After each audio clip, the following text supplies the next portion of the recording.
What's up YouTube, and welcome back to the channel. Today, very exciting day because I finally got this guy in.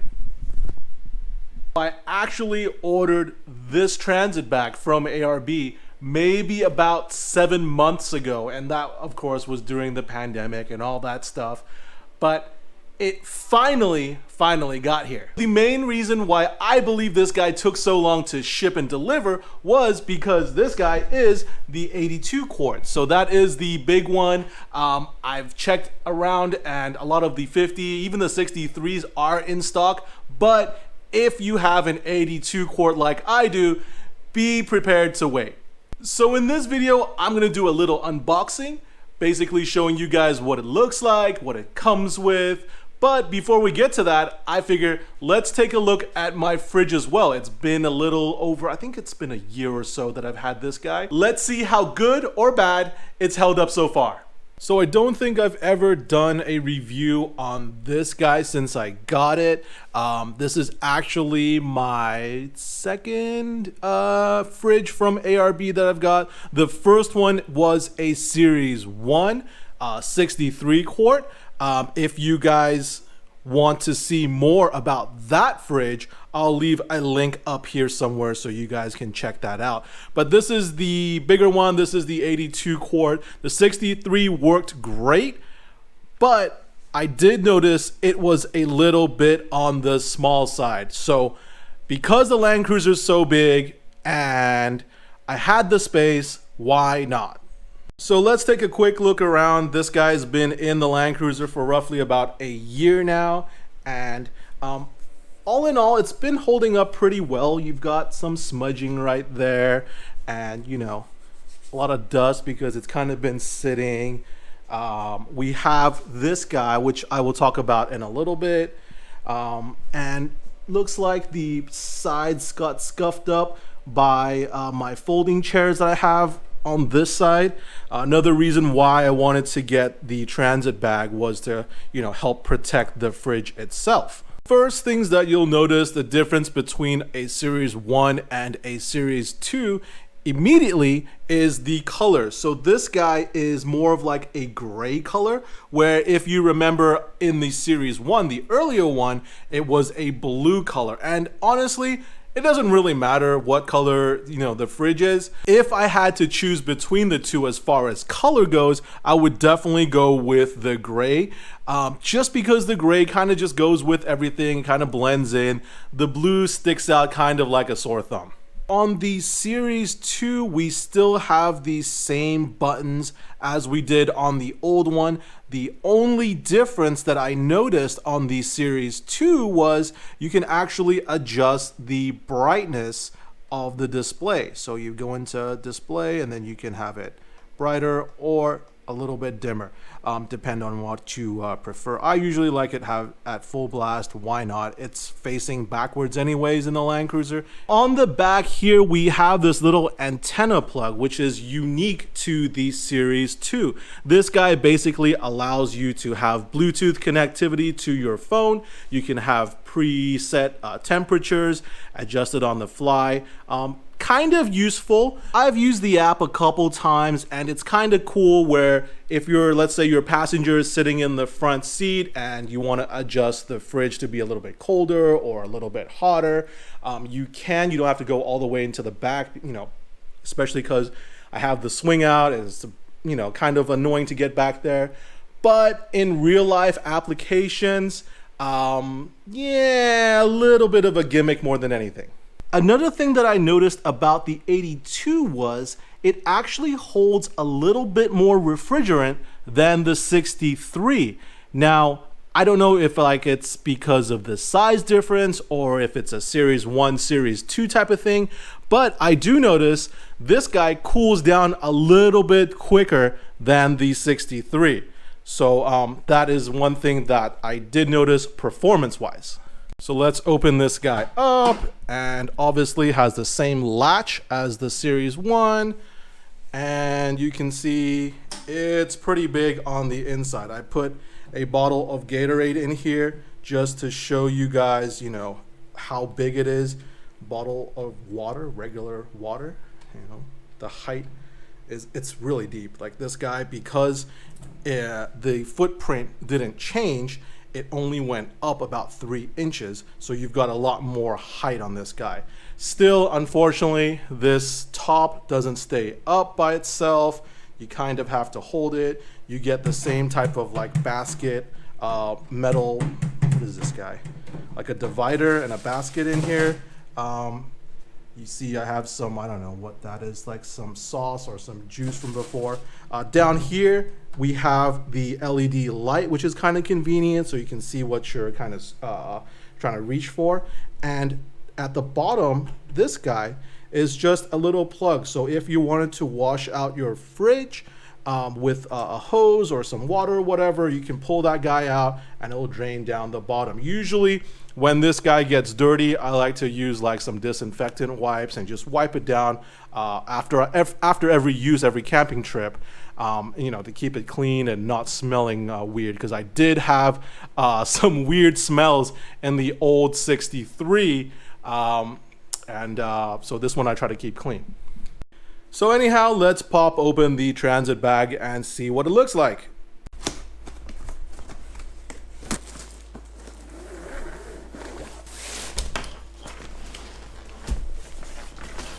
Oh, okay, so it's 2 pieces. Drop something. So the transit bag actually comes in 2 pieces, which is kind of surprising. Doesn't really matter though. This guy is definitely the top piece. You can see there's some type of strap back here. I don't know what that's for. This looks like some double-sided tape with some Velcro. Yeah, some Velcro on the back. So it looks like I probably need to stick some Velcro onto the top right here. We've got some Velcro on the sides as well.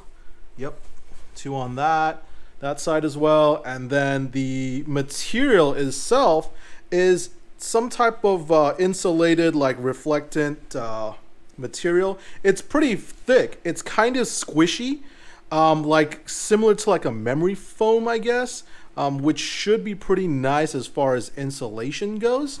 Let's see, on the front right here, we have this little piece of plastic. I guess it goes around the front right here, but we'll see what it looks like once I get it installed.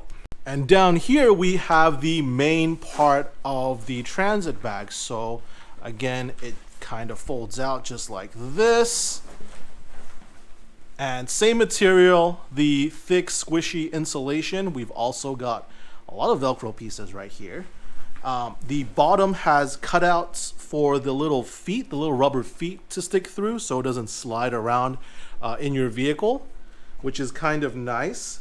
On the side here, I did notice a zipper. Now, I don't know what this is for exactly. Maybe it's to keep some stuff in there, or, you know, something like that. On the back, towards the back of the transit bag, we have a mesh that you can see right here. It's actually see-through for the vents, for the compressor, obviously. And then on the back of the transit bag right here, we have some of these little metal tabs, like little 90-degree tabs. Not sure what they're for yet, but I'm sure we'll figure it out. No zipper on this side, so the zipper is only on one side of the transit bag, so that's going to be interesting. And of course, we've got the bottle opener from ARB. This one comes standard with the Series 2, I believe.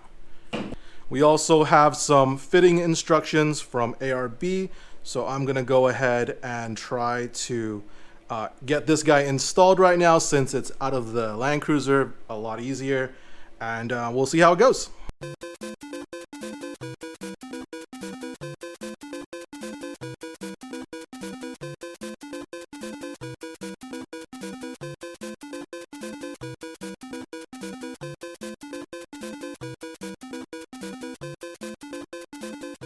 And here we have the finished product. Obviously not one of the more difficult installs that I've done on this channel, but nevertheless, I did have to consult the instructions here and there.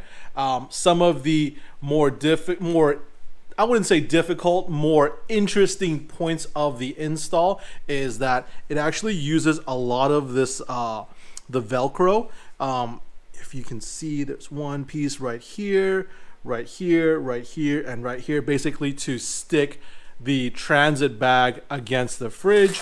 We've also got Velcro for the front flap right here.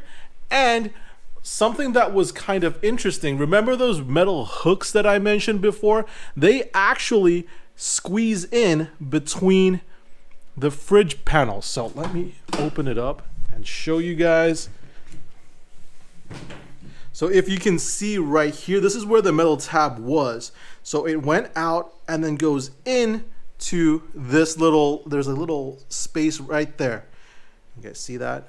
So the metal tab squeezes in right there. It didn't really feel right at first because it kind of feels like I'm kind of just like squishing it in there. I don't know if it's supposed to be like that, but that's where it's supposed to be.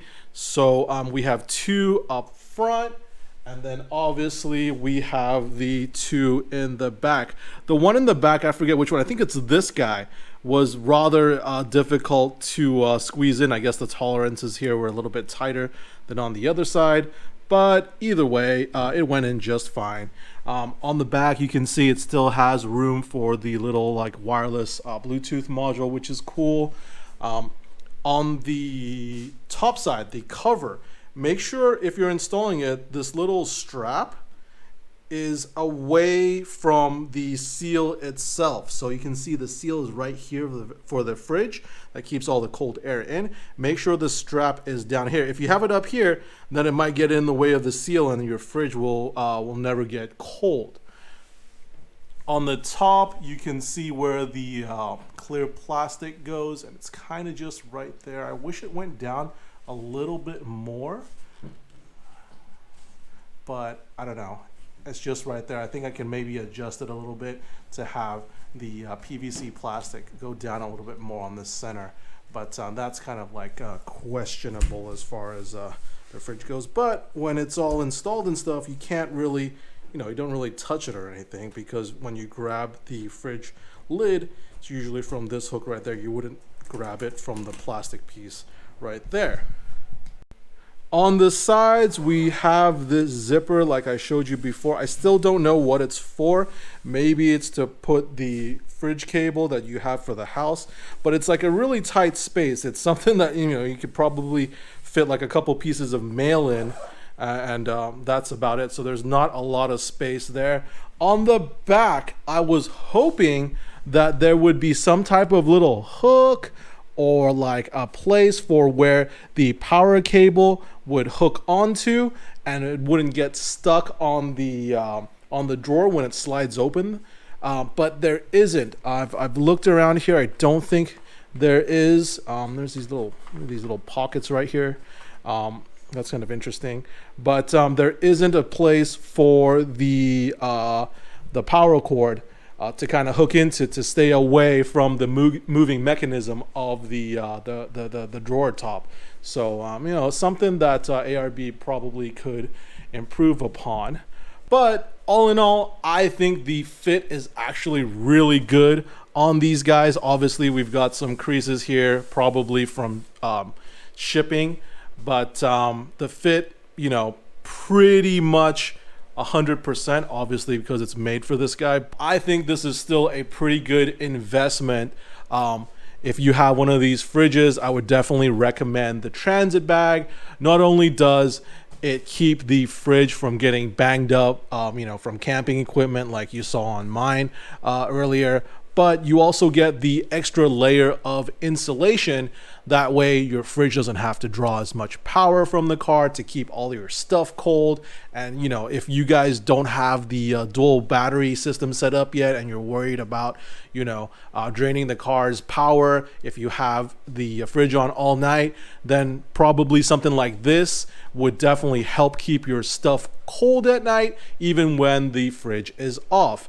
Now, obviously, we've got one last piece to install, which is this guy, the icing on the cake. Let me get it out. So we have the ARB official bottle opener, I guess, and this is kind of cool. It's a rubber handle, pretty grippy, And from what I remember in the pictures, it goes right there. So that's kind of cool, kind of convenient. But anyhow, what are your thoughts on this guy? Is it worth the extra, $150, $200 investment on top of your fridge? For the guys that already have it, have you had good success with these guys, keeping the temps low and keeping the power draw to a minimum? Let me know in the comments down below. So in about 6 months, what I'll do is another video on the transit bag and just give you guys a full review, seeing if it worked, if it didn't work, did it work any better than just the fridge itself, all that type of stuff. On top of that, I'll leave the part numbers to the transit bag in the description down below, not only for the 82, but also for the more common, the 50 and also the 63 quarts. If you enjoyed the video, don't forget to hit that like button, and for more Land Cruiser and Overland content just like this, don't forget to subscribe. Thanks for watching.